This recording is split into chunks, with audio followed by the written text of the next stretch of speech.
Si è conclusa la prima edizione di Italy Wedding Film. Giuseppe Bennica. Con una serata fantastica, con una grande partecipazione, con degli artisti straordinari che ci hanno portato alla conclusione di un percorso veramente particolare, stupendo, che ha visto il cinema intrecciarsi con i film dei matrimoni e ha visto i film dei matrimoni dare anche una piccola lezione alla cinematografia.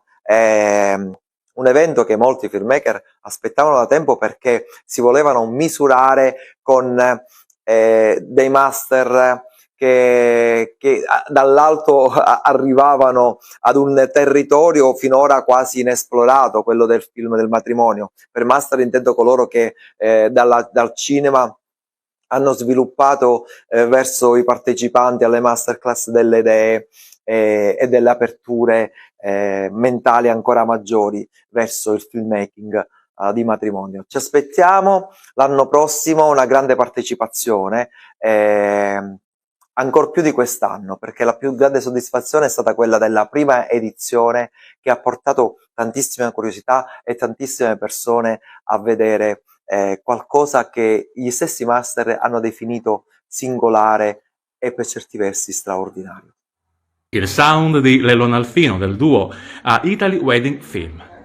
È un grande piacere, un onore poter presenziare a questo evento. So che è la sua prima edizione, quindi mi fa piacere essere anche testimonial della prima edizione. Sarò accompagnato da Domenico Cacciatore col basso, in una formazione diciamo strana, diversa dal solito, perché Domenico suona il basso come se fosse una chitarra, e quindi diciamo che siamo un duo chitarra, basso e voce.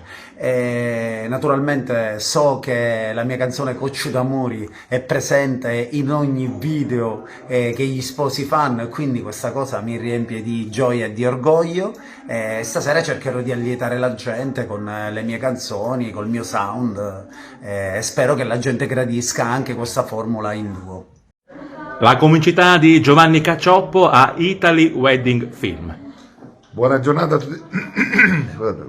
tutti gli amici di Italy Wedding Film. Bello partecipare a questa manifestazione, perché ormai i video dei matrimoni non ci sono più come quelli di una volta degli anni 90-2000, dove si riprendevano gli sposi, gli auguri, la chiesa.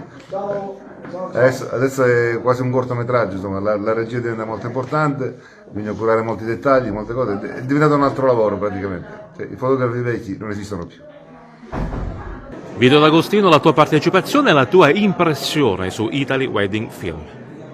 Innanzitutto emozionato, grato e onorato, forse è la parola migliore, perché noi diciamo forse videografi di matrimoni siamo stati visti sempre dal basso rispetto a chi fa veramente cinema, perché il cinema è una cosa diversa, noi abbiamo sempre cercato di emularlo, e questa è stata veramente un'opportunità per essere considerati a veramente livelli di cinema di alto livello, rispetto anche alla partecipazione di nomi illustri che hanno giudicato i video, e sono veramente molto felice di essere entrato in nomination e aver vinto anche una delle due su 3 categorie praticamente in concorso. Quindi grazie veramente di cuore, e spero che questo, ma ne sono sicuro che questo festival cresca sempre di più, la prima edizione, ed è anche un augurio.